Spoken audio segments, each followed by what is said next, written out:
Jays Today show on our Friday weekly episode, everybody, where we're going to chat about the latest Blue Jays free agents news and rumblings, and as well some pretty interesting news that came out today regarding our president, Mark Shapiro. He got a nice, juicy contract. Not the contract that we're all looking at, typical player contracts and blah, blah, blah, blah, blah. Nah, the kind that the president gets, and he's going to be with his team for a little bit longer. We're going to talk about that, and as well, a trade that literally transpired 40 minutes ago, right before this show. We're going to talk about that, talk about who we got and what he means to this Blue Jays team moving forward. Guys, if you're just tuning in, make sure to hit that like button, smash that subscribe button. We're coming from the Sports Interaction studio, and we got a special guest coming up in the next 5 to 10 minutes, so don't go anywhere. I'm your host, Adam Peddle. And I'm your host, Nicholas Palaylog. Yeah, Mark Shapiro got himself the bag, man. We were all speculating on it after the last season. That was like a big talking point. Is like, okay, well, Mark's contract was coming up. Then right after him, they still haven't done it yet, but Ross Atkins' contract is a year removed, effectively. So after this coming season, he will then be, I guess you could say, out of a job unless he ends up getting extended or what have you. But Mark Shapiro, he was operating on, this entire time as still the guy, even though technically, I don't know exactly when his contract would have started and finished, but he was literally without a contract going into next season. He was not going to be with the Toronto Blue Jays. So this is something that they did need to get done. It feels like, honestly, just a technicality at this point, because we all knew that it was going to happen, and he was speaking about it as he's still the guy. So clearly they had so many conversations leading up to this point, talking about how this was definitely going to get done. It was an inevitability that he was going to be here long term. And listen, after you help this team go to the World Series, and I know that he's not Ross Atkins with all of the player transactions and stuff, but he certainly does play a job there. After you do that, after you make renovations to the stadium, after you do everything that he's done in his tenure here, yes, 5-year extension, certainly deserving. Yeah, look, you got to look at the overall body of work. When he came to the Blue Jays organization, remember, this was right during the time when it was Jose Bautista, Josh Donaldson, going to the ALCS, having some success. They come in replacing Double-A, and, they have one more good year, but they did it with, Double-A's team. Then they had to do a full rebuild. And I like what Edward Rogers, when he came out and he actually talked about the Mark Shapiro extension, I like what he said. He said, Mark came in early, right, with a vision of what he wanted to do and how he wanted to build the team. That was from day one, 10 years ago. And he started by making the Blue Jays a destination where players wanted to be at. And you're looking at it this offseason right now where, we already got Dylan Cease saying, hey, I want to go play with the Blue Jays. Screw these other teams that we're having interviews with. I want to go play with the Blue Jays. So all this hard work that they put in, him and Ross, it's all starting to pay off right now. I think we were talking quite a bit last offseason about what they needed to do, what we needed to see for them to not lose their jobs, or what was inevitably going to make them lose their actual jobs. And what we both kind of were coming to terms with was you have to make the playoffs, and likely you have to win a series in the playoffs was effectively what we boiled it down to. They did that. Yeah. They won more series than any of us expected them to, and they were quite literally 2 outs away from winning every single series that you could possibly do. So, of course, with all that being considered, 5 years for Mark, again, felt inevitable. Now you do have stability at the top, which is kind of something that, people don't talk about a whole lot. There's something to be said for having that stability up there. You look over at some other teams right now, I think about the Padres. There is some, big I guess debate as to who's actually running the ship over there. There's a whole thing going on with because their owner passed away a while ago, and then there's it's a whole thing. And I mean, look at the Mets right now. Are you going to be a GM or are you going to be an owner? Who's actually calling the shots right here? Whereas with the Blue Jays, Edward Rogers is okay with letting Ross do Ross's role and letting Mark do Mark's role, and they're doing it very well. Exactly, right? So you have stability at the top right there. He did deserve to get that extension done. And frankly, unless the Toronto Blue Jays just have a complete and utter historical collapse in 2026, everything hits the fan. There's drama. There's fighting in and amongst themselves. Ross Atkins will also likely be getting his extension done, I guess in 12 months' and time. Honestly, I would bet a lot on that Ross Atkins is going to make it happen. Those two came together here from Cleveland. They're going to stay together. And I like when, you come over and you build a vision here. And this goes a lot to say with like managers of any really certain sports team. When you build a vision of what you want your team to be, well, we finally got that vision. We're here now. We're living in the vision that they planned out 10 years ago. Now you get to actually live in the vision and now monitor, because you obviously had a plan going into it. If they left for whatever reason, it's like, okay, well, now we got to start a whole new vision and get to that point. We're here, which means we want to be a competitive team. We want to dominate the AL East, the American League, and possibly win some World Series chips. And that feels very realistic, assuming they get back, maybe a Kyle Tucker or a Boba Shett or something like that. They could do that in the next 5 years. Yeah, absolutely. And frankly, like that is not all of it is certainly credit to Mark, but to a lot of it, right? Like he is, again, like the main guy at the top leading the charge here. So yeah, definitely deserving of an extension. Quick shout out here to Edward with a $2 donation. We should sign Tyler Rogers to mentor Chase Lee. We are going to get into that trade that just transpired, Chase Lee and everything like that. And then on top of it, we're going to be talking about some more Kyle Tucker updates as time goes on. But before we do, I feel like this is a good time to just transition and bring in the guest that we have joining us today, Skyler Treel. If you haven't heard his name before, he is a sports and entertainment journalist with People Magazine and Entertainment Weekly. He's got a really cool book out right now, and some of it has got to do with the Toronto Blue Jays. He's also just a big baseball fan in general, so we're going to bring him in right now. Welcome in, Skyler. We would, first thing, thank you for being here. So thank you very much for being here. First thing, my friend, you saw that obviously Mark Shapiro gets his big deal done, his extension done. Is that the right move for the Toronto Blue Jays right now, keeping the leadership in place as it is? It absolutely is. First of all, thank you guys so much for having me here. Absolutely love the show. New book out is Inspiring Stories of Baseball Greats, published by Penguin Random House, so that was very close. Thank you. That's why I was thinking. You were on the right track. So absolutely. Yeah. No, show's amazing, though. So happy to be here. That is absolutely the right move for them. Something else interesting is that the main Blue Jays chapter in my book is the Jose Bautista chapter. And right after the bat flip is when Shapiro came in. And I think what we've seen since then and how this team has developed and where they are now, it's beyond the right move. People look at the Jays as a Cinderella story, and yes, it's really feel good. You can argue it's comparable in that sense, but the clock is not striking midnight anytime soon. This Jays squad is here to stay. Vladimir Guerrero Jr. is only getting better. We just signed Dylan Cease. And then, you want to bring in, of course, I'm sure we'll talk about Boba Shett and Kyle Tucker and everything they've done, the culture they've built, and where they got, within literally inches of a World Series, and guys who are just younger and getting better and hungrier and have that experience. You can't change too much about this.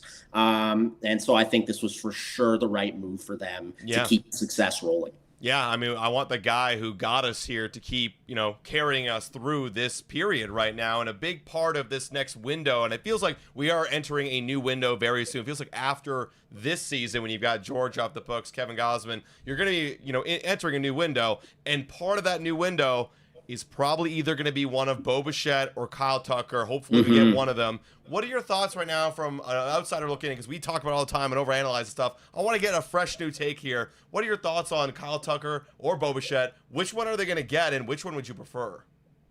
Okay, well, the first thing, and I know this is a slight cop-out, and I can give you my slight answer, my total answer to that, but overall, when you're in this position, if there is any way to get both, which I know Jeff Passan has talked about, you have to go for that. So that's the first thing I want to say, is that this is the time. The Blue Jays are in the right position. If you can get both, you have to do everything possible to get both. This is the year. People will come to Toronto forever if you can get it. You're investing for the future by investing that much in both of them. So that's my main answer. I think there's an argument for both. You have culture with Boba Shett, and he's already there. But when there's a Kyle Tucker available, when you're inches away, when realistically I think it will be the Dodgers and the Blue Jays again in the World Series with that much that happened between them and it being that epic of a series. I just can see it happening again. And if you're going to go up against the Dodgers looking for a three-peat, then I think that adding a Kyle Tucker to give them that extra boost of life could be something that helps. But even if you bring back Bo Bichette and you have guys like Vladimir Guerrero Jr. getting better, I think you're still in a great position to win as well with the changes that they're making. Even, if you get like a Fairbanks or someone too, and all the moves that they're making. So I think overall, though, I think Kyle Tucker could be a pretty special move if I have to pick one. I think they're in great position either way, and you want to go for both ultimately. Right before we hit the record button with you, we were just talking, I guess, behind the scenes, and you mentioned that you grew up your whole life watching Blue Jays baseball. You and your grandma watching 160 games a year type thing. So you've obviously seen this team for a long period of time. I've been asking this question to a lot of different people because at the beginning of the offseason, it felt like this was a conversation many of us were having. The vibes of this Toronto Blue Jays squad, especially in 2025, they felt immaculate. You have seen tons of different baseball teams, tons of different Toronto Blue Jays baseball teams over your tenure of being just a baseball fan in general. Can you speak to a little bit, what you noticed differently about the vibes from the 2025 Toronto Blue Jays and maybe, certain other teams in their history? And then also on top of that, how much do you think losing Bo Bichette would affect those vibes or that camaraderie? Because that's another conversation that people are having right now. It's we can't possibly lose Bo because we can't have the vibes of this 2025 Toronto Blue Jays team leave us moving forward. That's a great question, and yes, I did grow up with my nonna, my grandma. I called her my nonna, and yes, she watched every game, knew every statistic. So I've been watching the Blue Jays for a long time, and I think that this team has so much chemistry and synergy, and they're not just the right age, but they're the right mix of ages all around with just enough youth that is going to keep getting better. To have a superstar like Vladimir Guerrero Jr. And something else is they all felt like Blue Jays as well. They all felt committed to this squad, to this version of the squad, to getting and now they've made it to a World Series and didn't win. And after what we saw in 92, 93, I mean, the vibes haven't been stronger in over 30 years. The vibes are incredible. They all seem like great friends with each other. And I do think, again, that's why if you can throw the farm and get both. If you can get both, then you do it. But I do think even if you lose Bo Bichette and you have Vladdy and Alejandro Kirk, Ernie Clement, like everyone, I mean, let's not forget, my God, speaking of young up-and-comers who can get better, Trey Savage, hello. Yeah, I think really there's a bright future with this team. The vibes are there, even if they lose Bo. I think that you definitely want to almost make him the first. You want to bring him back for sure. But I do think that if you get a Kyle Tucker, and one other thing, we saw Vladimir Guerrero Jr. put the eyes in his comments in Kyle Tucker's Instagram. That was pretty cool. I love that. That's part of the vibe. And that also shows where the team's at. Also, if I'm Vlad, I know what I'm doing. Like, I know this is going to blow up. Like, is he trolling a little bit? Maybe, but maybe he knows something. Makes you even more comfortable with the vibes for sure. Yeah. Again, he's one of the leaders of that squad, so it shows everyone is okay with whatever happens. Right, I think the vibes will be just fine, and they're the best they've ever been, and it's going to end up leading this version to a World Series. I actually love that you brought that up, because everybody's always like, oh, yeah, the vibes are going to be terrible. We lose Bo, and it's going to change everything. But then there's also the whole other aspect of, well, Kyle Tucker's a really fucking good baseball player. And a good person. And what does that say to everybody on that roster when you go out and you bring in really good baseball players?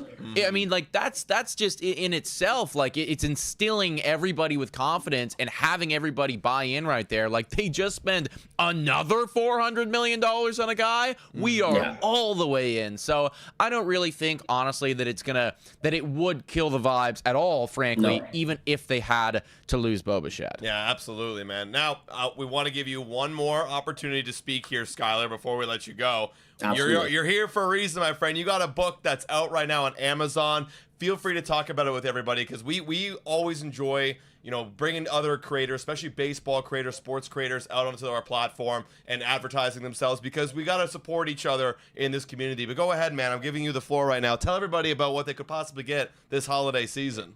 Thank you so much. The book is right here, Inspiring Stories of Baseball Greats. It is the next book in the From Challenge to Champion series. I got From Challenge to Champion here, Inspiring Stories of Football Greats. I churned all these out this year, but yes, Inspiring Stories of Baseball Greats is the new one. It's got 12 inspiring stories, and it's dedicated to my Nana, who I watched all the games with, and my mom. So I talk about her Blue Jays fandom in the intro. I talk about the power of baseball, how it brings us together, the life lessons that are learned. The Jose Bautista chapter is what the Blue Jays fans will love. We got Babe Ruth in there. We got Jackie Robinson. You got Derek Jeter, Aaron Judge, Mookie Betts, Shohei Ohtani, Jim Abbott, who was actually a drafted Blue Jay and threw a no-hitter with one hand, pitched the no-hitter with one hand. So that's inspiring. But Jose Bautista, he broke the record for most teams that he went to in one season. He was on 5 different teams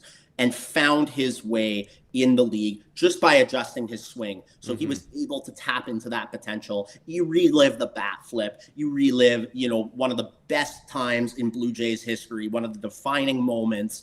And also there's a page in the back for up and coming athletes. So this was written before the World Series. So I did still include Vladimir Guerrero Jr. in there because you knew he was going to be an absolute superstar. But yeah, it's a book that's great for kids as well. It's actually written for kids. It is a kid's book, but I wrote it for all ages to be able to enjoy. And I promise that if you read this book, you will feel like you can run through a brick wall. It is motivational, inspiring stories of some of the greatest players of all time, overcoming adversity from era to era. And buy it wherever you buy books. If you buy it on Amazon.com or Amazon.ca, make sure to leave a review and 5-star rating too. It helps the book standing. I've gotten a lot of great feedback on this book, really inspiring people of all ages as well. So it's going to make a great gift for people. And the more people that see it, the more people that can be inspired. I think that's a large part of being a content creator, is inspiring and impacting people with the content you create, just like you guys are doing for Blue Jays fans and a whole new generation of fans that are going to come up and hear you guys. So always great to help each other out. And definitely everyone listening, hit that like, subscribe. Yeah, he's a YouTuber now. As well. Always got to support each other for sure. And really, really appreciate you guys having me on for sure. Skyler, we appreciate you, my man, and I can't wait to read about that Jose Bautista chapter, because Jose Bautista inspired me to get deep into baseball, and I think he inspired a lot of people to change the culture of baseball as well. So Skyler, guys, that's Skyler. Go look at his book. We have the link in the description. It's a super reasonable price. Put it in your stocking. Give it this holiday season, guys. Skyler, thank you so much, man, for coming on and talking Jays with us. Thank you so much for having me, guys. Really appreciate it. Take care, man. That was Skyler, guys. Go check out his book. Holiday season coming up. Figured it'd be a good time to plug somebody like that, because you know what? If there is a baseball lover in your family, makes a whole lot of sense to give them something like that. Shout out to Ethan right here with a $279 donation. Said, feels like there is a chance to get Tucker and Bo. 100%, man. I see some real negative individuals in the chat right now saying, oh, it's impossible. There's no way. There's people going crazy. Yeah, like, chat. Okay, listen. Is it unlikely? Yes. Yeah. Okay, are you gonna, do you feel good about yourself? Like, if it doesn't happen, then you can go and say, oh, I told you so. It's not real. Look, we will 100% tell you. It's like, look, it's probably a sliver of a chance that they could get both. Right. But is it possible? Yeah, it's 100% possible. And that's not me saying that, I'm saying that because there's an actual legitimate shot. Like, is it possible Kyle Tucker goes to the Miami Marlins? I guess, but not really. I'd probably right? say there's more chance that we get both those guys than he goes exactly. there, but yeah, right. Like, I wouldn't say that because, like, let's face it, that's just not going to happen. But Toronto getting both of them actually could happen, and it's just because of the way that the market is shaping up right now. Toronto is, from every report that I have read at this point, looking to be effectively head and tails in the lead in this race. Now, that does not mean that they are assuredly going to sign him. Okay, and that does not mean that they're definitely locking in the deal, because Kyle Tucker's got a say in all of this. And if he decides that, you know what, maybe instead of going and signing the longer term deal, maybe I want to do a little 1 or 2 year deal here and then maybe test my market again, he is well within his right to do that. And there's going to be a plethora of teams that are looking at him and wanting to get him onto their squad for 1 or 2 years. But if he does want to sign the big time deal right now, lock it in for 8, 9, 10, 11 years, feels like Toronto is the squad to do that with. And also, too, I think, like, Kyle Tucker, he could do all these, like, 1 year deals here and there for the next 10 years, but I don't know if that's going to hurt or help him. He'd be gambling quite a bit, because I look at a player like Kyle Tucker and, like, what does he have right now that is a great advantage? It's he can steal bases and play defense. That skill's going to leave you in 5, 6, 7 years. Who knows how many years it will leave him, but it's going to go. So it's like, you're not going to get paid as much, right? So if I'm Kyle Tucker, to get that 40 mil AAV, which is what people are projecting right now, like, it feels like you got to go in right now and get paid. And the one team that's willing to do that, right now, it just looks like it's the Toronto Blue Jays. This came out from Alden Gonzalez, quote, literally right here from Just Baseball, saying if there's one team willing to be able to give Kyle Tucker $400 million, he seeks a free agency, it's the Toronto Blue Jays. Because you look at all the other teams right now in free agency. Phillies, they just got back Kyle Schwarber. They're not going to be dishing out $400 million, and their outfield's already pretty dang full right now. You got the Yankees. They're cutting back on their budget. The Mets, it looks like they're doing a retool right now. The one other team that honestly is probably second place for me in terms of odds is the Dodgers, just because they're the freaking Dodgers, and they'll do whatever the hell they want, whenever the hell they want. And if Kyle Tucker wants to go out west, he'll go out west and go play with the Dodgers, and they'll pay him the money. But the Blue Jays are more incentivized to go get it done, because they got to go and beat those Dodgers. Well, and look, he'll go get the money with LA, but he wouldn't get the same money that he's getting with Toronto. They could theoretically give him a very high average annual value. Right. They might even flirt with the idea of giving him $50 million a year, for crying out loud. Like, they could do that. But word on the street coming out of LA is that they are looking at only a 3 or a 4 year deal. They don't want to do anything bigger than that. That's what's coming out from the LA reporters right now. So that $400 million, if he wants to get $400 million, then a year. Yeah, exactly. Like, they're not that crazy. No. Like, to do that, you'd have to probably look at a team like the Toronto Blue Jays. The only other squad I could see, if LA's not willing to do it, then the only other squad that I could see potentially doing it would be the New York Yankees, if they come to terms with being over the luxury tax again, which is something that they'd have to decide internally. If they make that decision, then I could actively see them getting involved. But the reports out of there is that they don't want to spend too much this offseason. Right, exactly. So they don't want to spend too much this offseason. The New York Mets are doing some wild, wacky retool. Philly's got Schwarber, like you said, and LA is looking to only have him on a 3 or 4 year deal. So all the big players don't want to give him the 400 except Toronto. Right, and that's where, and we've seen all the comments lately. I get it, guys. Like, it's exhausting hearing the same thing over and over again. Blue Jays are favorite over Tucker. Oh, we're still looking at Tucker. It's a long offseason, guys, so we're probably going to talk about the same thing over and over again. But I really do want to hammer it home to be cautiously optimistic about the possibility of it happening. Just when you think about the logic we're throwing out right here, all the roads lead to Toronto. And if I'm an outside baseball fan outside of the Blue Jays, I would think that Toronto's probably the favorites, and I would bet that they're going to get them. If I wasn't a Blue Jay fan, I would absolutely do that, because what's the other reason, right? There is none. I really can't think of another reason, because if I'm Tucker, like I'm saying, I need my $400 million. I want to get paid right now, but there is another kind of wrinkle to throw in all this, and this is what I've been thinking about now that I see other people dropping out. Do the Blue Jays really need to give him $400 million if there's no one else really going to that price tag? I mean, look, if they want to flirt with danger like that, then they would be flirting with danger. Yeah, and that could be a reason why it's taking a little bit longer because there's other elements. Exactly, right? Like I see JK in here saying, oh, if that was the case, he would have signed already. I don't think that's true. There's a lot of different negotiations that go into this thing. And Kyle Tucker, like, even if there's only one team that's offering him a big deal, well, maybe that team, Toronto Blue Jays, aren't offering him the deal that he necessarily wants because they know that no one else is offering him that deal. So if you're Kyle Tucker, then you got to start thinking to yourself, well, do I want to take, I don't know, let's say Toronto is lowballing him and giving him $350 right now. I don't know this to be true because these reports haven't come out yet, but let's say that they're offering him $350. If you're Kyle Tucker, well, maybe you want to go sign a 1 year with the LA Dodgers, win a World Series, get $40 million average annual value, and then sign for $350 next year, right? Yeah. Then you know what I mean? Your options are starting to open up a little bit more. So no, it doesn't mean that, oh, well, if Toronto's the only team willing to offer him a long-term deal, he has to sign already. There are a lot of other things going into this decision, a lot of other things that him and his agent are probably flirting with right now, and they're doing everything that they can to create a bit of a bidding war. So I mean, I think it's still going to take a little bit longer here. The same thing, and not to derail the subject entirely, but it's the same thing I'm seeing with Bo Bichette, where they're having to fall back to a plan B. Bo Bichette's market's not materializing because no one wants to pay him like a shortstop and a 5-tool type of player. Like, he's Bo Bichette. He's got no legs. He can't play defense, but he can damn well hit a baseball. So they're kind of probably doing a little plan B action where they might be considering some options or a shorter-term deal with high AAV and test out the market in the upcoming years.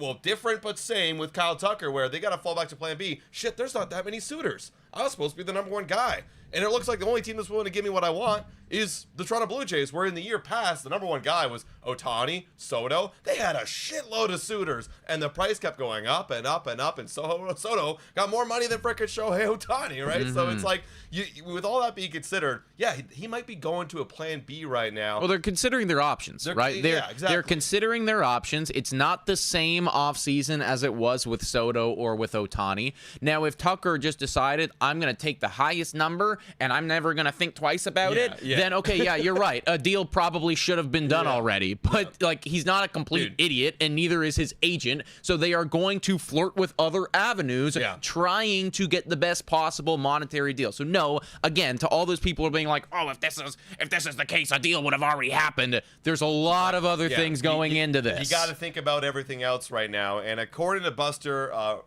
Only, shout out from ESPN. This is a Cubs creator, by the way, who's taking it. So shout out to this guy. He made a little reel. So if you want to check him out, go check him out. But apparently, according to Buster Only, the market for Kyle Tucker isn't materializing. This is kind of what we're talking about right now. And there is doubt that he'll receive the $400 million contract.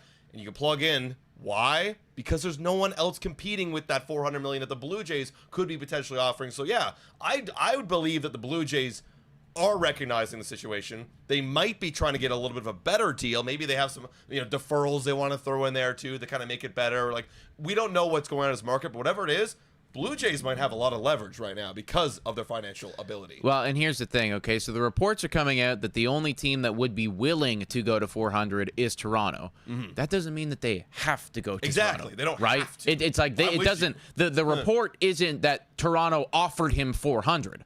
The report is that one team would be willing to do that. At least one team assuredly would be willing to do that, and that's Toronto. But yeah, Toronto obviously knows that too. Like, they are hearing certainly a lot more than we are. They're getting insider information leaked out from the Dodgers camp, from the Yankees camp. And if they're getting that, then I sure as fuck, if I'm Ross Atkins, I'm not starting at 400. That would be just complete and utter. That would just be asinine. That'd be stupid. Yeah. Why would I do that? Like. Well, think about how long it took them to sign fucking Vladimir Guerrero Jr. And they had to sign Vladimir Guerrero Jr. for type of off seasons like we're having right now. You know what I mean? Like, you had to get that guy back. So that number, I bet they started super low. Remember when we were talking about it? Like, they started like super low with Vlad. He was like 250, whatever. It was like, actually at a point where it was a little insulting how low they started. And then they ended up at 500. So, like, and that took a long time, right? Now, obviously, it's not going to last till April. He's going to sign before then. But he's got the rest of this year, right? Rest of December. Fuck, he can go into January if he really wants to and take all that time. He got 6, 7, 8 weeks. Let's just say, for instance, because again, like, to all those people are saying, well, if this is true, a deal should be done. Well, let's just say that, again, and I don't know what the actual deal is that they're offering, but let's say they're offering him 10 years, $350. Well, Tucker comes back to them and says, look, guys, if you don't hit me with the 400, I'm going to go to the Dodgers, and they're going to give me a 2-year deal. Right. So then now there becomes this negotiation. And then he goes to the Dodgers and he says, look, the Toronto Blue Jays are offering me this. I need you guys to up it. Right. So it does become a bidding war regardless of how you look at it. Everyone thinks it's just MLB The Show. Oh, I just I just scroll right and I put the year. Okay, scroll right, put the money. It's not my money. And then a day later they hit he sim a day and they hit accept. Oh, he accepted. Great. Of course that's not this is real life. So, but the one thing that I think we can both agree on right now, or at least the way that I'm looking at it, is this is still a very favorable spot for Toronto to be in. To hear that. It seems that a lot of these other teams that are usually don't have a cap, right? Usually LA will go on forever. And New York, you can't outbid New York Mets. You can't outbid the LA Dodgers. It seems like this year you can, which is really they're not betting. Yeah, exactly. Because they're putting a cap on themselves. Yeah, exactly. They've decided that they don't want to do that. Yeah. And if they that's awesome. Okay, that is a good spot to be in if you're the Toronto Blue Jays. I still really like our chances to go out and get Kyle Tucker. These are favorable updates that we're hearing right now. That LA doesn't want to give them the big deal, and that if any team is going to be willing to do so, it is the Toronto Blue Jays. Now it becomes a patient kind of feeling out process to be able to bridge that gap with Kyle Tucker. Yeah, I agree. Now, kind of wrapping up this conversation, Skyler talked about it, and I wanted to bring it up right here. The whole Vladdy eyeballs thing on the Instagram. I love it, man. That's great. Do you remember in the years past, it was Lourdes Gurriel Jr. who did an eyeball thing? Well, I forget who the free agent was, but did a little eyeball thing. I think it was Freddie Freeman, when the Freddie Freeman rumors were happening, and Lourdes Gurriel Jr. threw eyeballs on it. So obviously, they know what's going on. They're on the internet, especially Vlad. He's on the internet a lot. They know. And also, too, if he is just doing a little troll, he probably is partially, but also, hey, the thing he's commenting on is him working out and grinding. Vladdy's going eyeballs. That look good on the Blue Jays. He's doing his part for the camaraderie. But look, I don't. I don't think that this means that Vladdy knows anything at all. He doesn't. I think you got to put it in the shoes of yourself. Honestly, this is Vladdy, from Vladdy's perspective. Does he want Kyle Tucker to come join him? Almost assuredly, 100% he does. Right. So you go and you're gonna comment that on Kyle Tucker's photo. Kyle Tucker's gonna look at that and go, oh, that's cool. Yeah. That's want me. Respect right there. You know what I mean? That's respect. Vladdy's paying attention to me. That's just another tiny little baby notch. Does this mean that the deal is gonna get done because Vladdy put an eyeball emoji on Kyle Tucker's photo? Yeah. Who do you mean? Likely not. But it is good to see that right now, Vladdy's out there and just showing that clearly that is him indicating, I want you on this team. I want you on this I don't know if they've had any personal conversations, Vladdy and Tucker. I don't know what their relationship is. Yeah. But it that is indicative of Vladdy going hey man, we want you here. I wonder if Kyle Tucker has made any phone calls to Miles Straw or George Springer. Almost assuredly, right? right? Definitely. Because I know people were talking about that early on, Miles Straw doing the comments or commenting on his Instagram saying oh, we'll do babysitting service whenever you're here. Yeah. If you come here or whatnot, my wife will do it. I know people blow that up and and make light of it all and think it's all cool, and it is pretty cool, but it does mean something. It absolutely does mean something that the camaraderie, if he came here, feels like it wouldn't be that much different at all. In fact, it would be excellent. He's got bros that have been here for a while, and I would imagine that he is definitely talking with them extensively, or at least a few times during this process, just getting a vibe check on Toronto. Good news is that I guarantee they are going to give a glowing endorsement, because that's just everything that we hear coming out of the Blue Jays right now is it's so fucking awesome, and everybody loves it. No one said anything negative about Toronto, and if you want to take that Dylan Cease presser as an example, literally not a single negative thing can be said about Toronto. Can you think, unbiased, can you think of one? No. I can't think of one negative. Oh, it's cold in the winter. Go to fucking Florida. Also, can I just say, this is just, I've been hating these comments that I've been seeing recently, because, we were talking about the Dylan Cease thing and how Dylan Cease is, gassing up Toronto and glazing Toronto and everything like that. And then people are commenting if I got paid $210 million, I would say the same thing. True. obviously Dylan Cease is not going to come out after signing a big contract and shit on the team that he just signed the contract with. But you are missing the point right now. The reason, or a reason, not all of the reasons, but certainly a reason why that contract was signed in the first place was because of those things. He didn't hate Toronto. Like, it's like, do you really think that Dylan Cease hated the city or thinks Toronto is bullshit, but then gets the number 210 and says, you know what, I'm going to turn around on all this? Like, no, you man. have to put it from the human perspective. This is a person who's got a family, and I'm sending them to a new country for the next 7 years at least.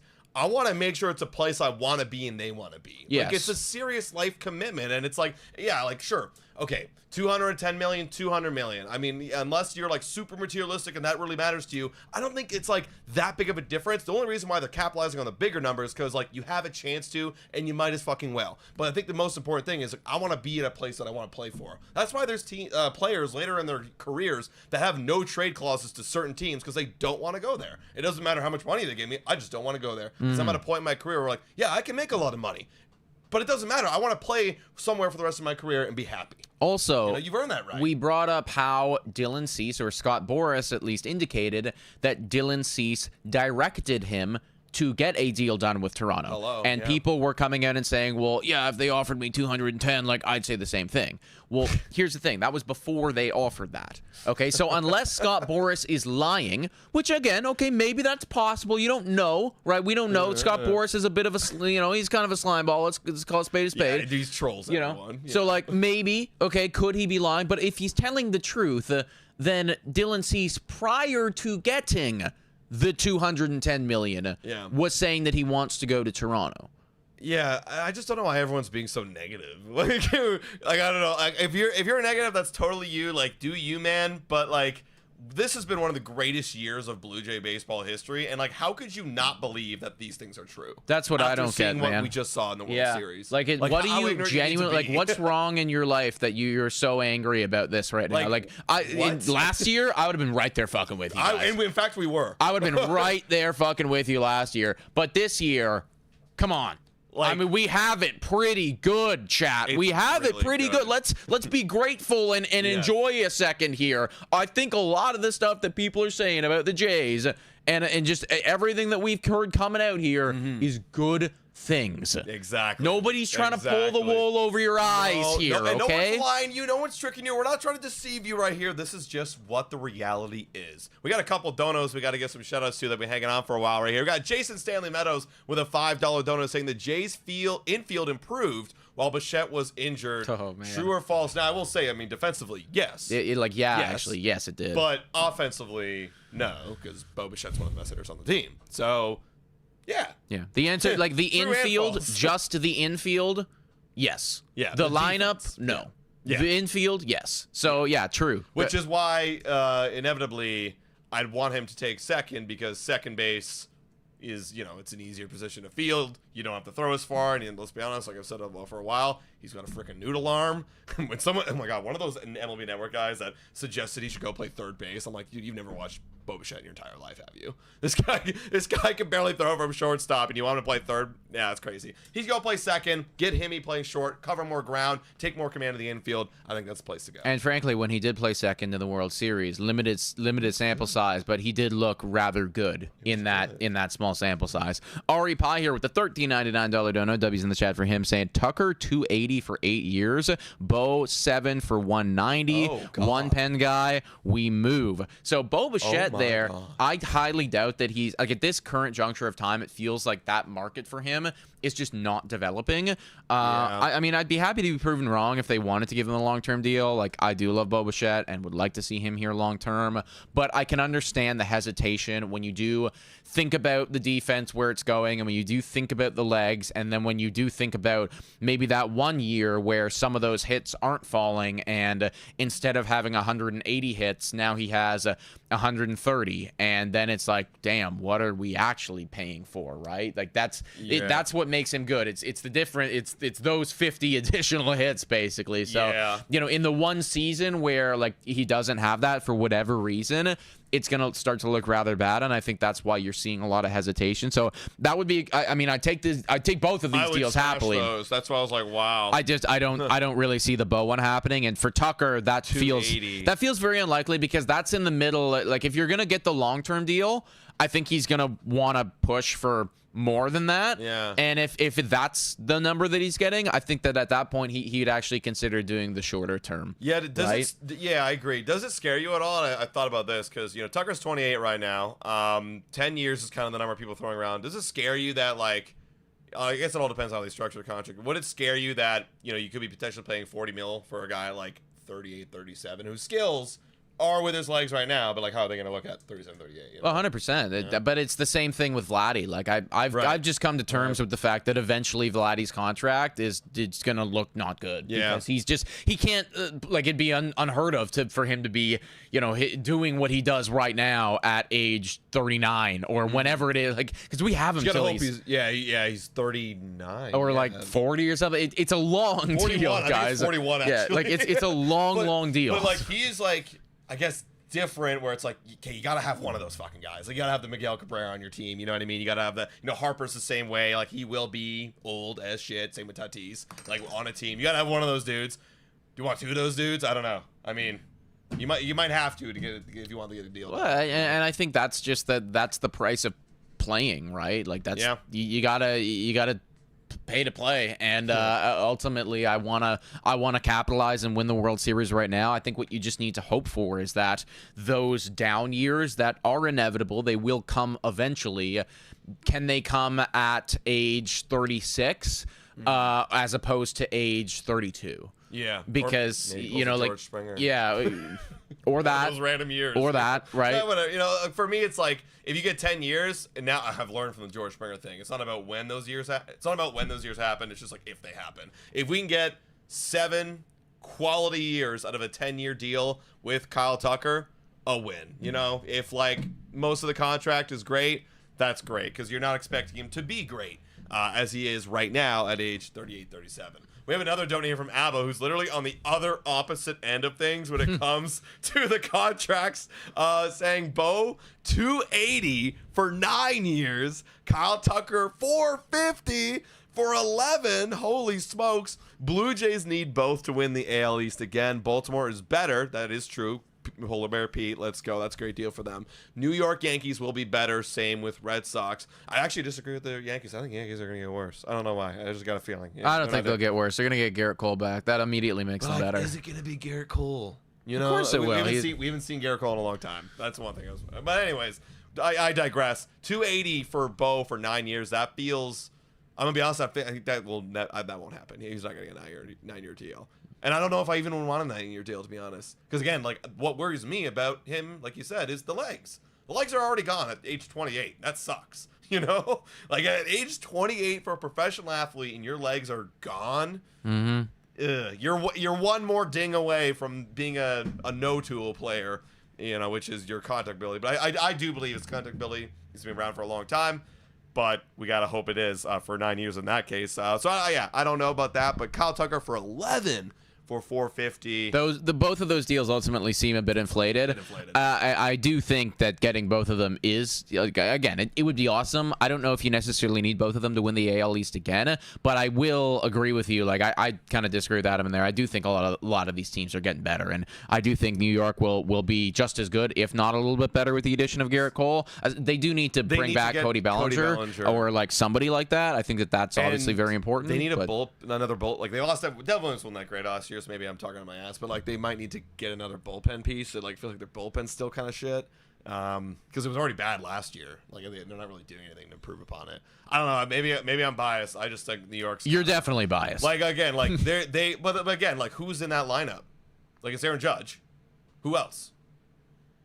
Trent Grisham Jr.? Like, is he going to be good again? Like, I don't know. I think they'll bring back somebody like a Cody Bellinger, and then it's if they don't do that, again. then they're kind of falling off, in my opinion. They're falling off. The pitching staff, the rotation will be good, but they're missing the bullpen and they're missing other people other than names Aaron Judge in that lineup. And in my opinion, we got more donos in here. Huh? Jason in here with a $5 saying jar of honey contest giveaway only on BJT courtesy of Dylan C's Farms. Definitely that'd be awesome. Like he's big into the honey and everything like that. Very cool. Now I do see a couple other donations in here. You got a Andrew in here with a $10 saying TGIF go Jays. W's in the chat for him. Laura Lee Z. Boris will wait for Tucker to sign so he can raise his client's deals. Tucker isn't a Boris client. That also could be true, right? Like you have a feeling out process amongst all these agents, right? There's going to be that, and Bo is in that mix as well, and Tucker is in that mix. So I think we all just need to be patient with this. Understand that right now Toronto is in a good spot to certainly lock up one of them, if not get both of them. But there needs to be a patience here. It might not happen until the new year. It might not. And that doesn't mean that we're losing steam here. Yeah. It just means that there are mind games and chess being played behind the scenes, which sadly we aren't all privy to. I wish we knew. Guys, one day, that's the goal of this channel. We're going to get insiders and we're going to freaking know. We're going to find out. That'd be actually so lit. That's a totally side bar. That's what I'd want with this show to become. But literally people coming in and be like, yeah, I'm hearing this.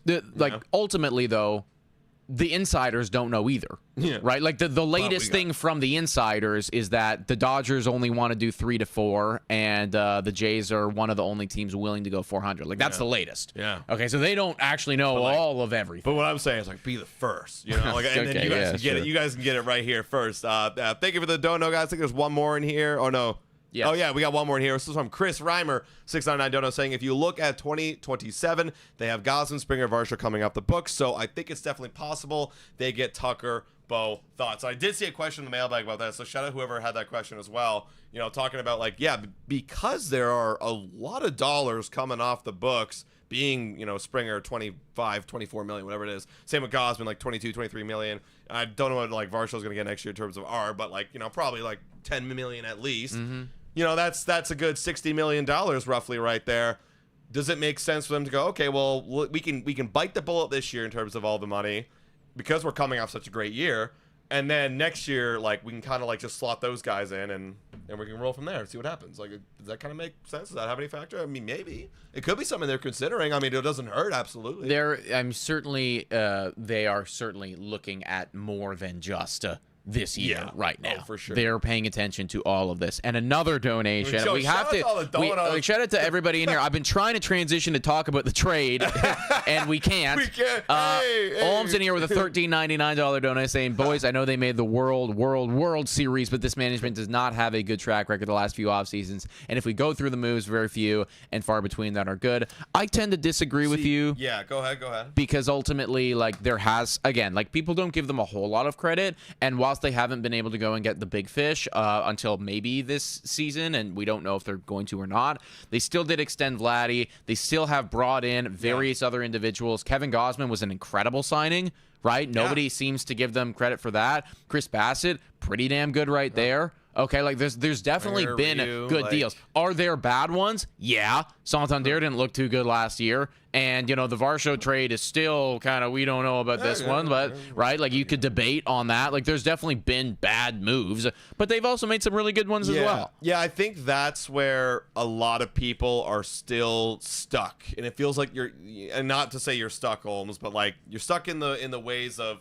thinking of last year and the years before, where it's we're not that team that gets people. And I feel like I'd be bashing my head against the wall, and I do actually feel like I'm bashing my head up against the wall by saying it all over again, that this is different because of just look at this calendar year. Just look at what happened this year. I could run through it all with you again. Vlad, World Series, vibes, third most searched team in the world. People want to come play here, and it's very apparent. That's why it's different right here. And it feels like, I said this before, the management doesn't have to chase. They are sitting back, and people are coming and approaching them. That's why it's different this year, where they don't have to convince people. The convincing's already been done. right? And ultimately, if they do miss out on Bo and Tucker, we will have to sit here and say that we were wrong. And that's fine. You know what I mean? And then then we'll have the whole other conversation of like, well, how could you not capitalize? Exactly. On that? Which I don't want to have. Which again, sidebar, because that's actually a good, decent transition to trade. What the hell's going on with the relief pitching market? Why aren't we signing anything? Well, and they have missed out so far on any of the major relievers, but they did go out and make a trade just prior to this podcast. Blue Jays announced the trade final deal. Right-handed pitcher Chase Lee from the Detroit Tigers in exchange for lefty Johan Simon. That is a prospect for the Toronto Blue Jays. I don't imagine him that he was a highly touted prospect, to be honest, for Toronto. I don't think he was top 10 at all or 15. No. I think I would have saw his name, but yeah, like, I mean, he played single A, high single A, double A last year, combined ERA of 4.18, whip of 1.3. Never heard of this guy, but I have heard of Chase Lee, which honestly, this almost makes it feel like a bit of a steal, unless there's like something we don't know about Simon. Yeah, you're looking at it right now. He's not even ranked in our top 30. But again, those may or may not mean anything. They might have a scouting report that they really like about Simon, and we're just not privy to it. But Chase Lee is actually, in my opinion, more valuable because he's 27 right now, still young, lots of control. He literally just made his major league debut last year. He's a righty, and he throws kind of funky. I would show you a video, but we might get copyrighted. People were saying in the chat it's very similar to a Taylor Rogers. People brought that up earlier.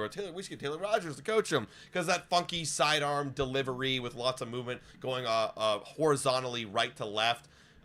Different look in the bullpen. And the great thing about him, he's got options so he can bring him up and down, right? Whereas some other guys, like, we're kind of running out of options with these guys in the bullpen. You had another guy, part of the depth. And yeah, the ERA is 4.10, but that was his rookie year, 32 games. A whip was pretty solid. Actually, I think that's a very solid whip. For a guy that you're just expecting to come up and down and give you some relief innings. Like, this is a solid trade, I would say, from the Blue Jays. For me, I mean, I just look at it very simply. One of these guys will likely play baseball at the MLB level next year. One of them won't. Yeah, and it's the one that's going to be on the Blue Jays now. Yeah. So I genuinely think this guy probably, there will be injuries. Oh yeah, he's got options. He's going to he's going to play next year, whereas Johan Simon just never would. He was never. That just wasn't going to happen. And we're trying to win a World Series. We're getting a guy that could actually play baseball for us and likely will at some point, and that's a good thing. I'm not going to lie to you and say that there's incredible upside here because. There's not. It isn't. And if you looked at his baseball savant in the limited sample size, you can't even see all of everything because he didn't pitch that much. But it is all pretty blue and on the bottom half of things. But again, somebody that is going to come in here and when an injury happens, could pitch some innings for Toronto and help them weather the storm. Yeah. Look, pun intended. It's a different look, right? Again, I said that before, I'll say it again, but he doesn't walk a whole lot, doesn't strike out a whole lot. He puts the ball in the zone, and if he puts the ball in the zone with his different look, I know the expected bat average is kind of ugly, it's at 271, but that's probably because he gets a lot of hard contact because his stuff's so damn slow and it's easy to read. So maybe that's the bad thing about him, but I think it's worth a shot. Like, if you pair him up back-to-back with guys like, a flamethrower, I don't know who that'd be in our pen right now, Varlin maybe, right? You go this guy, Varlin, that could really mess up some people. So yeah, I mean, solid trade. We're gonna see this guy next year, and like you said, we're not gonna see Duran. That's actually just it, man. Not Duran. Sorry, I said Johan Duran. Simon. We're not gonna see Simon. That's quite literally all this is, because again, the numbers don't look great for Chase. I mean, he's got an expected ERA of 5.17. Yeah. That's pretty bad. So I'm not going to sit here and lie to you guys about upside. I don't know how much there is. But the beautiful thing is that you traded away somebody that you're never going to see for somebody that, if he's bad, you don't have to see ever again. And if he's even serviceable, then that's going to help us a ton just weathering the 162-game season that is a long one. So we will see him eventually. Don't know how effective he is going to be, but sometimes you just need somebody to come in and get out, and that is what Chase Lee will provide. And hey, there is a reality that this guy might just all of a sudden, it's like, well, I don't know what it is. It's a relief pitcher, because this is what relief pitchers do. I don't know what it is, but this guy's just dominating this year. He pitched his 50 innings for a mid-2 ERA, and you're like, okay, but then next year he blows up. That's fine. It could happen. It could happen to anybody, right? So it all depends on what kind of looks they're getting. Now, I want to continue the conversation right here, because this came out today. conversation about relief pitching. This came out today. Apparently, the Padres are listening on a potential trade with Mason Miller. Now, listening obviously isn't the same as they're engaging and they're actively negotiating, but they're listening in on a potential trade with Mason Miller, who they literally just traded for last trade deadline, and then they got rid of Suarez because they didn't get him back. He's gone now. He's over there in Atlanta. And now they're listening in on trades. Probably people are calling him, and that's probably what's being leaked out right here. But if they're listening and they're moving back and forth with some conversations, maybe the Blue Jays got to go give them a call, because that relief pitcher market, especially the closing market, is getting pretty dry right now after Robert Suarez. I would love to give them a call, man. I mean, I said I was talking about this the other day on the show. I was saying a dynasty. If you want to create a dynasty, and Toronto Blue Jays are not even remotely close to having a dynasty. First off, you got to win a couple times to have a dynasty. But we're trying. We're trying. They're trying, right? But if you want to create one, having stability at your closer season to season, that's a nice thing to have. Like that feels like a cornerstone of a really successful, good franchise where they have a guy that's locked in there and will be the guy for seasons. Mason Miller is a free agent in 2030. And he would immediately come in, dethrone Jeff Hoffman, and he is the guy now. And it's Mason Miller until 2030, and I would be over the moon about that. Now, I saw somebody write up a mock trade for this on Twitter. I didn't give it too much of a look. I'm trying to find it again. Oh, yeah. But is it like a Savage? It wasn't Savage. It wasn't Savage. It was. That's the thing. I think it was. Oh, this is what it was, okay? This is what it was. I don't know if San Diego would accept this. If they would accept this, I would do this in a heartbeat. Okay, yeah. But so this feels pretty Blue Jays, tailored, honestly. Okay. But it was Jose Barrios and Ricky Tiedemann for Mason Miller. And for me, that's an immediate smash. Yeah, of course. Which probably means that they would never do it. Guys, they traded, correct me if I'm wrong, their top 2 prospects, I thought, or maybe top 3 prospects. It was a lot, man. I remember it was a lot. I think it was their top 3. Someone in the chat, correct me if I'm wrong.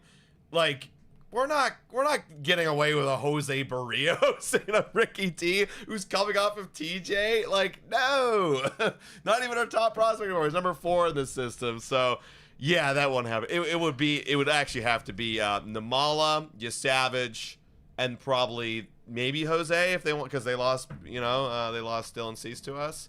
Yeah, maybe. it would need to be like a lot. Like a lot. But if you could broker a deal where somehow you're capable of holding on to Savage, and like if you can do that, if you can hold on to Savage but still get Mason Miller, I'm almost assuredly down. Yeah, I'm almost assuredly down. I would trade. Namala at this point. Oh, Namala can go, and I could also. I see people in the chat bringing up guys like Addison Barger. I could flirt with that as well. Like you are talking about somebody who is here forever and would immediately fill a hole that we need. Like, there's other guys on the team that can do what Addison Barger can do, and there's no one else on the team that could do what Mason Miller could do. No. That's what it would boil down to for me. Yeah, exactly. Like, and Hoffman's best, like, he wants to be it's not that. Yeah, like, just genuinely, his stuff is never going to touch what Mason Miller's stuff has. So good. So he's one of the budding best closers, like in those upper tier of closers, like with Edwin Diaz in the world.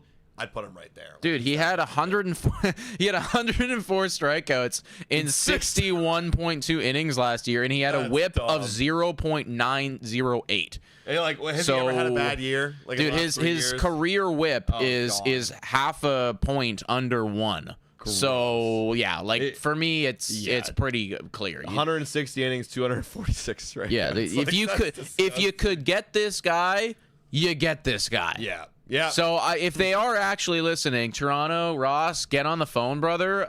Because for me, like this would be this is the closest thing you can get to Edwin Diaz without getting Edwin Diaz. Yeah, absolutely. Let's give a quick shout out here, everybody, to the sponsor of this Blue Jays Today show. It is, of course, as you know, Sports Interaction, Sportsbook, and Casino. Every game is your game when you bet with Sports Interaction, Canada's homegrown sportsbook.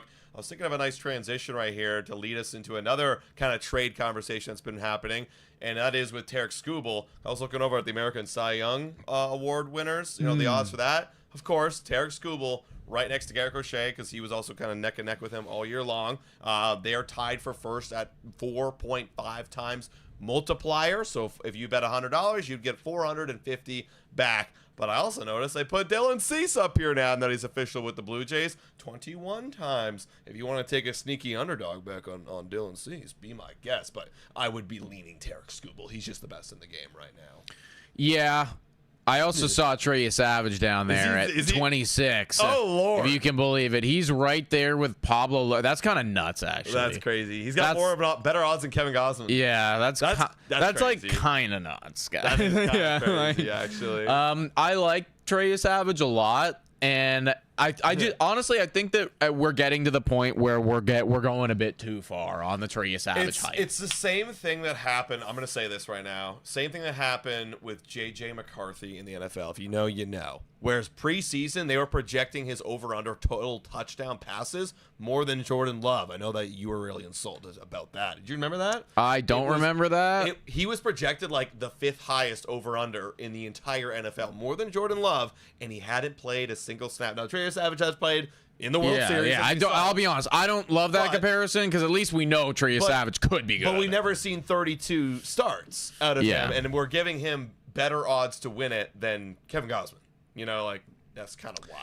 I do love you, Savage. I want everyone to temper expectations with him because his stuff is amazing, and even if he has a mediocre year next year, don't be out on him in any capacity. Like, keep in mind, it's really hard to be a good baseball player, especially a good pitcher, and honestly, you see a lot of these pitchers, they don't really get to their pinnacle of their strength until they're 28, 29 years old. Yeah, dude, this guy's fresh out of college. He is like literally fresh out of college. And I know that we're all like, we've seen what Paul Skeens can do. And now that we've seen that happen, it's like, oh yeah, like anyone can do this. Like it's no big deal. No, that's a fucking anomaly. Yeah. Like that's a crazy anomaly.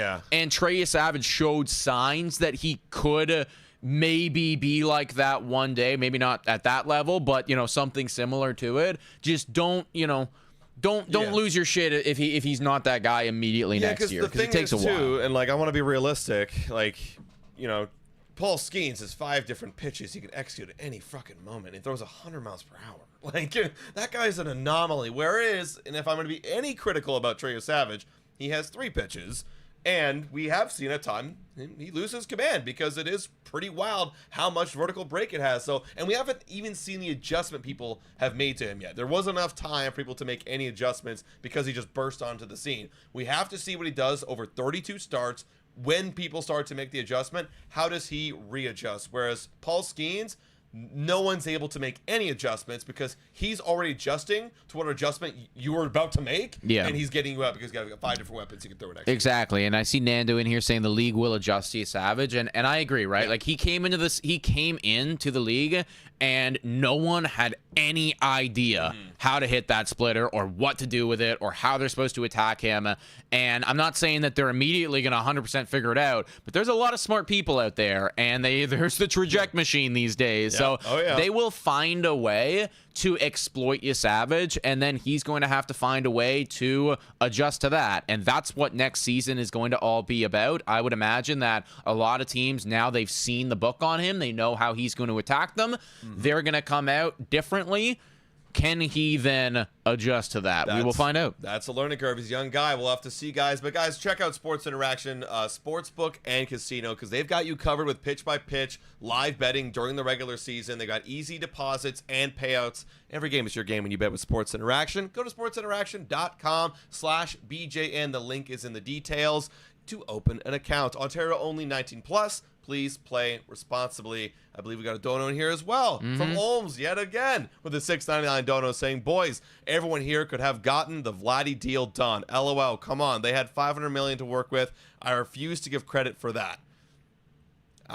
They still got it done, though. They got it done, right? Yeah. It's like it's still that's the thing. It happened. And also, too, like we don't know the ins and outs of Ross Atkins and Mark Shapiro's job. Like, and we don't know that. We don't know what they got to go through to get the money, to convince Edward Rogers to think about the future and finances and planning. And they got what's the money coming in versus money coming out? What are we spending on this? That's Mark Shapiro's job as well to manage all that. Yeah. We don't know it's easy. Again, video game, right. Biggest dollar amount, click, accept. It's not that easy. Yeah, if somebody came to me and said, "Here's $500 million, I want you to offer it to Vladdy," yeah, you're right. Course. I'd be like, all right, I could do that, go. and that'd be pretty easy. That'd be easy. But I think it's everything around that, and it's just all of it. It's literally all of everything. And keeping in mind as well that when Vladdy's deal got signed, this team was in the shit. It was terrible. No one thought we were going to be good. Even probably Vladdy had quite a lot of doubts, right. So and everyone thought that we were going to let him go and he was going to test free agency, because why wouldn't he? He'd be stupid not to. Go test free agency after what Juan Soto just got and after what Shohei Ohtani just got. And if he was on the free agency market right now, I don't know how things would look. Maybe they'd be different. Maybe they'd be different, but maybe they wouldn't. It's tough to say. Would he have had a great year? Because there's conversations coming out right now. Shout out to Off the Roster, actually listen to this on their platform, new TNN show, where it's would he have been that successful if he hadn't got his deal done and had that weight lifted off his shoulders? We don't know. All hypothetical. But let's say if he didn't and he had that great postseason, this guy's getting a shitload of money.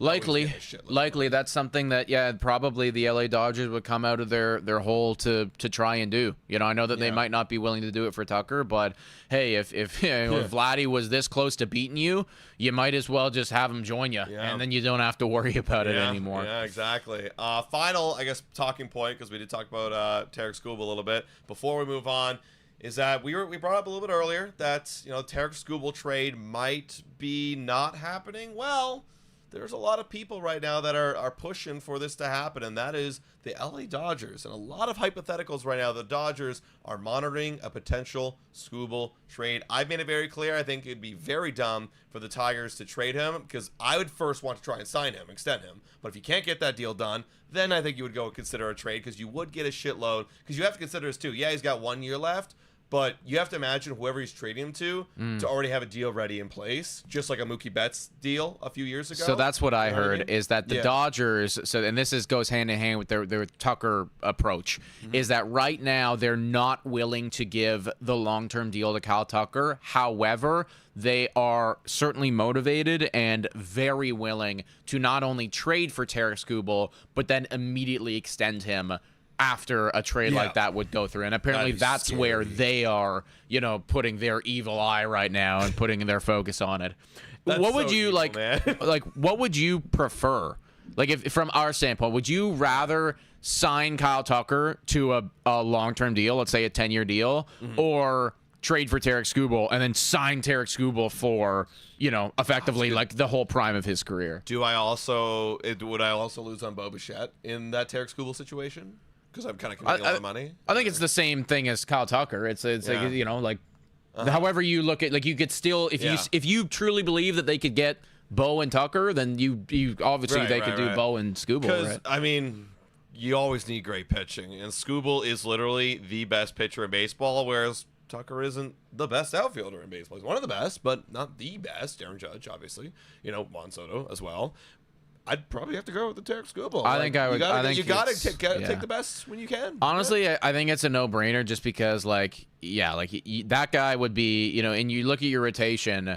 There's 5 guys in your rotation. Now there's effectively 4 spots that you need to fill. You lock that guy in forever. Yeah, and think about, obviously this year the rotation will be cracked, but once Kevin Gausman, let's say Jose leaves at this point as well, moving forward, you would have Dylan Cease, Savage, Ponce, Skubal.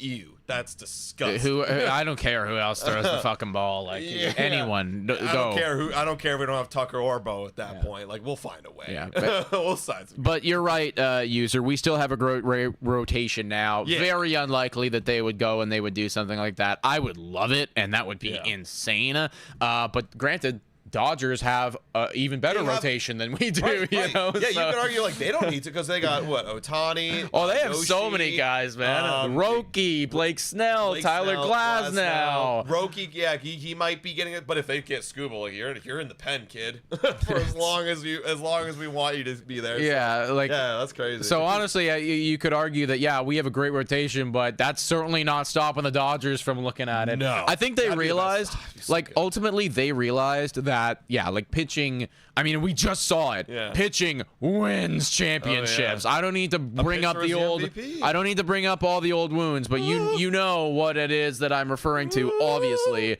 pitching can win you championships. They realize it, and yeah, it did. Yeah, yeah, they did. Danielle is saying, Dodgers have enough pitchers. They don't need more. You're right. They don't need more. They want more. They don't need more. Yeah, they want more. And there's only a limited. There's a small, tiny sliver of individuals that could actually crack their rotation at this point and make an impact. Tarek Skubal is one of those guys that moves everyone down. Yeah. Maybe not Yoshi, but effectively everyone down. Whereas, we're looking at Tucker, and I've said this about him.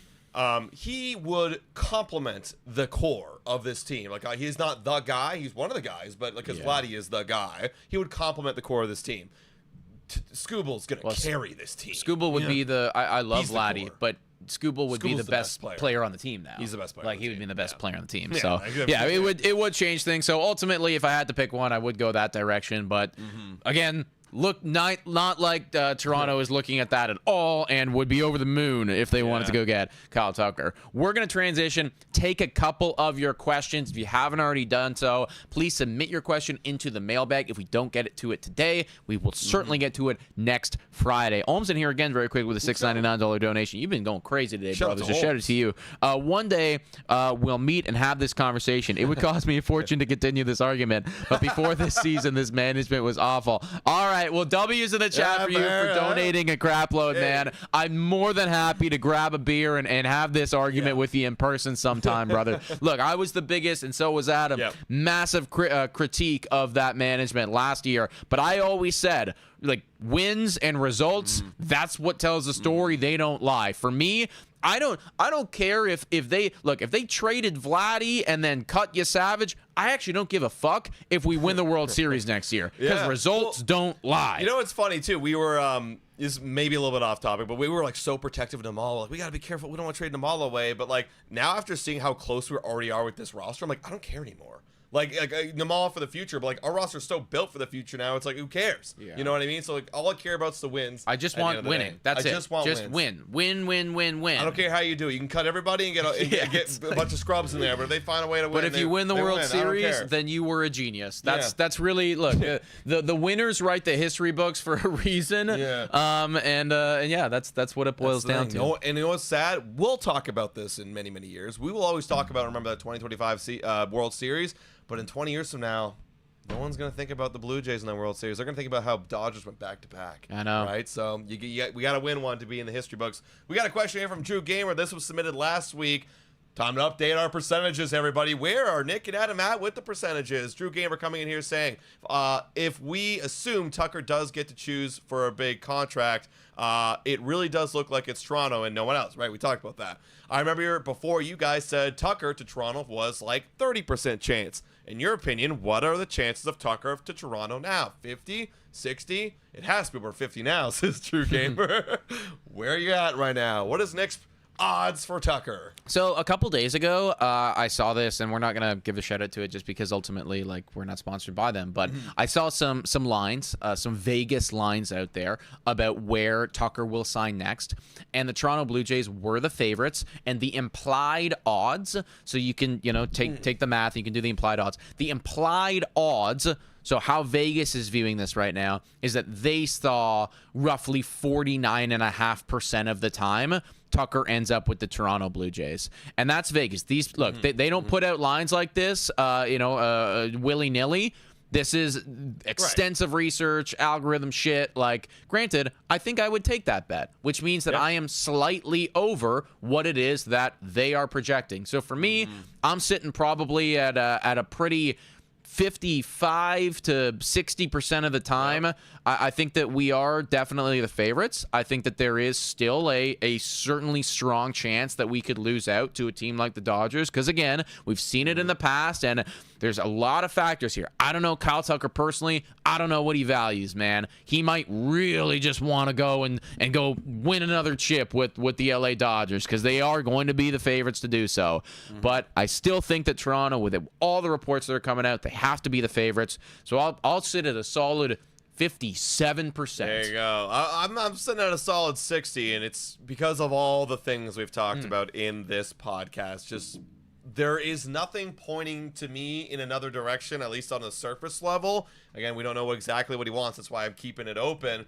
But all the roads feel like they're leading to Toronto. And yeah, I would say more than half the time we get him, which means, like, again, I don't know what the odds would become then for Bo Bichette, but, like, I would say it's probably more likely we get Kyle Tucker than Bo Bichette at this point. I'm just kind of speaking on my ass right now, but that's what it feels like. Because, yeah, if they more likely get Kyle Tucker, then more likely now they don't get Bo Bichette too, you know? So yeah, and I think that Bo's right now, his market just isn't – it's tough to project Bo because his market's not there. Yeah. He needs to come down, and then you're going to start to see more teams get involved with this because when the Boston Red Sox have a meeting with you, they're motivated to get a deal done with several different free agents. They had a meeting with him, and then they were out.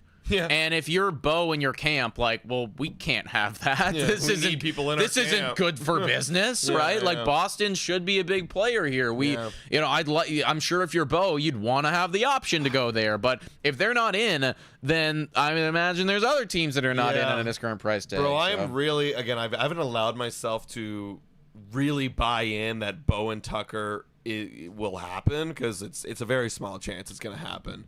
But, like, if Bo's, I actually am rooting for his market to, like, continue to suck for the fact that he would just come back here, sign a 1 year or 2 year, then opt out, and I'm okay with that. But the next 1 to 2 years would be awesome. Insanity. If we got Kyle Tucker too. I mean, like, that lineup would be. Oh, I'm not going to sit here and tell you that it's 100% definitely the best lineup in baseball, but like it would be pretty goddamn close. Pretty good. Yeah, absolutely. We got another question here from Stanley. I like this one too.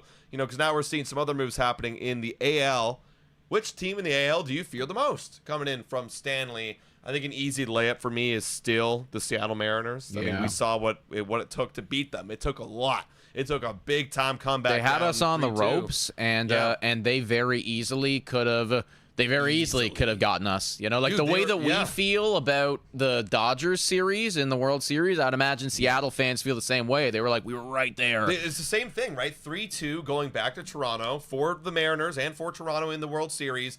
Then they lose, or whoever perspective you're looking from the Seattle Mariners perspective, the Blue Jays 1-2, and you had them, them being the Blue Jays in Game 7. You were up. And then George Springer hit that magical home run. And exactly. You lost. Like quite literally same story with us, but Flipped. reverse. Yeah. And so I know how you feel, Seattle fans. Yeah. I do know how you feel, but I do tend to agree with Adam on that one. That Seattle is a really good team, and Cal Raleigh is a really good player, and that pitching staff is going to continue to be good. Detroit, I still think is a solid squad, but if they trade Tarik Skubal, my opinion of them will drop dramatically. But yeah, it is Seattle is probably the easiest layup. Yeah, and I'm going to throw a couple wild cards in here. Depending on how the rest of the offseason goes, I think the Orioles could be a sneaky bounce-back candidate. They could definitely bounce back. They got Pete Alonso, and their offense wasn't that good last year, but if Pete Alonso does Pete Alonso things, takes pressure off these younger guys to perform, they come back and they bounce back. The big thing they need, though, is they got to get some pitching help. They need some rotation help badly. They do have, who's that guy they got? Oh, and he was so good last year. I'm blanking on the name. I know the chat's going to know. He was so good. Taylor Rogers? No, that's the bullpen guy.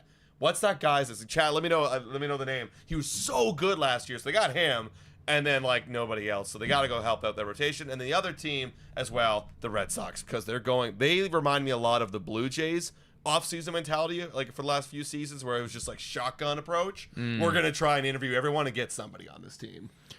Yeah, I like that, and I do definitely think Baltimore, like Trevor Rogers. They're going to be better than what it was that they were last year. Like you saw the height of them the season prior, then you saw the floor of them, and it's going to be somewhere in the middle. That team is just too talented on paper to fall apart like that. And there were some problems with that. I remember the early parts of the season, they were dealing with a bunch of injuries, and like things were just not looking good for them. So yeah, exactly. They're going to bounce back. I think they're a good bounce back. Don't sleep on them. The AL East will be the AL Beast yet again. We've got one more question here from Daniel asking about an old familiar friend. And this is how much of a 180 swing this season has gone. Because I remember back in February, remember when Bowden Francis in 2024 was like coming off an insane high? Honestly, probably maybe a little bit less, but you could argue equal to more, depending on what you argue, of a hype than the like Trey Savage we have from right now. I might be higher because remember like the almost no hitters multiple times. Yes, exactly. And we were entering 2025 thinking like this is gonna be the guy. I was like, finally, he's gonna like be up there in Cy Young votes. Like he may be top 15. Like he'll be there. Which is exactly why I'm saying don't go crazy on Trey Savage, because anything could happen, man. Exactly, right? Anything could happen. But this one comes in from Daniel saying, will Bowden Francis fit on the roster in 2026 at all? Or is Francis' experiment over? And I'm going to put my flag in the ground. I think the Bowden Francis experiment is over now. Well, could you see him come up in a desperate attempt to fix the rotation if everyone got injured? Yeah, but you're not. The season's over at that point, so I am saying the experiment is over. Yeah, he just got bad at the wrong time.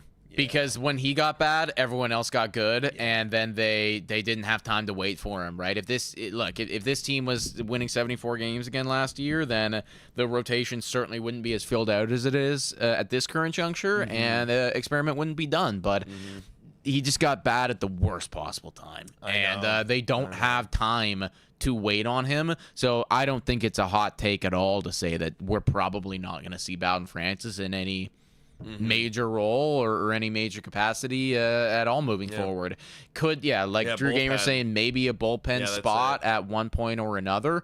And you know what? If he does really, really good there, then who knows what could happen. That could snowball into something. But as it stands today, I don't think Toronto is making any major plans around Bowden Francis. Not at all. There's way too many other guys on that pecking order that are higher than him that they're planning around, as opposed to how they're looking at him right now. It's the same thing that happened with Alek Manoah. Like, sure, like I was rooting for Alek just because of what he was and how inspiring it was during those like runs in 2021, 2022. Oh, there goes our light. But like, we're waiting too long. We need pitchers now, and we need guys on the roster who could play now, and he obviously couldn't. So. Also, shout out to Alek Manoah for getting, I think it was a 1.85 million or 1.95 million. LA Angels, yeah. Respect. Again, play dude, with the Cooch. Hey, man, like he got several millions of dollars. And that's awesome. He will get another shot at MLB. Yeah. And if he's really good over there, then his career will continue. But if not, you were an MLB player that ended up making millions. So credit where credit is due. You were obviously riding the coattails of that one very good season. But hey, man, like you had that season and you just got paid almost $2 million for it. Yeah, congrats. And you know what? I am hoping that he does well, and totally. I think if he does well, I won't feel anything about like, oh, there's he's gonna really help the Angels because the Angels are a shell of a team. So if he does well, I still think the Angels are gonna be bad, so I don't really care. It's like, whereas if he does well in the Yankees, I'm like, ah, shit, like that sucks. He's gonna beat us. No, it doesn't matter. It's the Angels. Like, who cares? No, I hope that he does well, and I hope that his career continues, man. It's just bad timing. Bad timing with Toronto. Yeah, and honestly, I hope he plays against Toronto and starts against Toronto, and I hope he fucking beats us because that's the story. I'm not gonna go that far. I do. Like again, like outside of like a baseball story, like. There was some bad blood there, and like we cut you, and like for him, I think I would want that win for him. Maybe I'm crazy saying. Yeah. No, for me, I'm happy to watch us beat him up. He can beat everyone else, not us. Yeah, I'm not going that far. I don't know. I think I like him. I just genuinely like him. Oh, it's greater than baseball for me, and he worked. I gotta give him credit. He worked really freaking hard. to get back to where he was. So go kick some ass. Well, he's got a shot. Folks, that is where we're going to call it this evening. Thank you so much to everybody for tuning in, guys. We got 600 people on this Friday night. I really hope that soon we are going to have some actual signings to report for you guys. After that Dylan Cease one, or I guess after Cody Pond, it's been kind of quiet on the Blue Jays front. Feels like just things are starting to bubble here. Trying to get the market together for Tucker. Trying to get the market together for Bo Bichette. And I do hope soon we hear something on the reliever front, because it's been all quiet on that front for a little while, and they are going off the board quicker rather than later. Fairbanks are effectively, I guess it'd be also Kenley Jansen. Like, we'll have to talk about that in the upcoming shows, guys. But we got like one more week before the holidays, so we hope to see you back here for the next week. It's the usual schedule, podcast every day, and then again, be back here Friday at 6 p.m. Standard Time for the Blue Jays Today Show. Thanks so much for watching, everybody, and as always, go Jays, go!